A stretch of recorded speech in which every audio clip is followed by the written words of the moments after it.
শ্বশুর আব্বা, আমি না আপনার জন্য নতুন একটা বেল।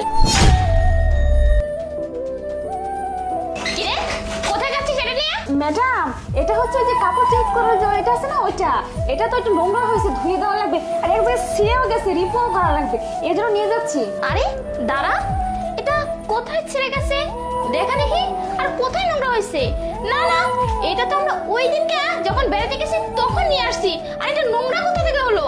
না না ম্যাডাম, এটা নোংরা হয়েছে, যে স্যার বললো স্যার আবার ট্যুরে যাবে, তো এটা নিয়ে যাবে, যদি নিয়ে যায় নোংরা জিনিস কি করে নিয়ে যাবে? আর তাছাড়া ম্যাডাম ছিঁড়ে গেছে, বুঝছেন, এক জায়গায় ছিঁড়ছে, আপনি দেখছেন না, আমি দেখছি, ওটা রিপো করতে হবে, আর ছিঁড়া জিনিস নিয়ে গেলে তো সমস্যা, কাপড় চেঞ্জ করার সময় দেখা যাবে ম্যাডাম। এই দাঁড়া এক মিনিট, শোন, 2 দিন আগে যত ছেঁড়া কাপড় ছিল, নোংরা কাপড় ছিল, সব কাপড় ওয়াশ করার জন্য আমি পাঠিয়ে দিয়েছি, আর 2 দিন পরে তুই এই কাপড় কোথা থেকে পেলি?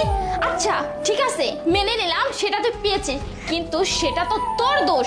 তারপর কি হলো এটা দেখার আগে আজকে দেখবো শয়তানকে আর কে কে আল্লাহকে ভালোবাসে। যারা আল্লাহকে ভালোবাসো তারা ভিডিওটা লাইক করে চ্যানেলটা সাবস্ক্রাইব করে দাও, আর শয়তানকে ভালোবাসলে লাইক সাবস্ক্রাইব কিছু করা লাগবে না, আর কমেন্টে অবশ্যই আল্লাহু আকবার লিখে যাবে। এখন যদি আমি এটা পরিষ্কার করতে দেই আর ছেঁড়াটা ঠিক করতে দেই, তাহলে আমার আবার খরচ হবে, টাকা নষ্ট হবে, তাই না?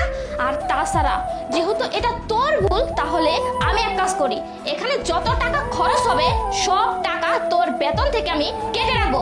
আর শোন, এটা তোকে এখন নিয়ে যেতে বলি নাই, এটা পরে করলে হবে, বাড়িতে অনেক কাজ পড়ে আছে, সেগুলো আগে কর, যা।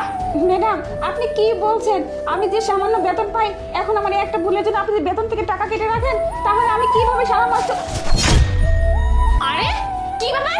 হ্যাঁ, এটা লড়ে উঠলো কেন? এই এটার মধ্যে তুই কি রাখছিস? আর তাছাড়া তুই এটা বল, আমার শ্বশুর আব্বা কোথায়? না ম্যাডাম, মানে আমি তো জানি না কি বলছেন আপনি।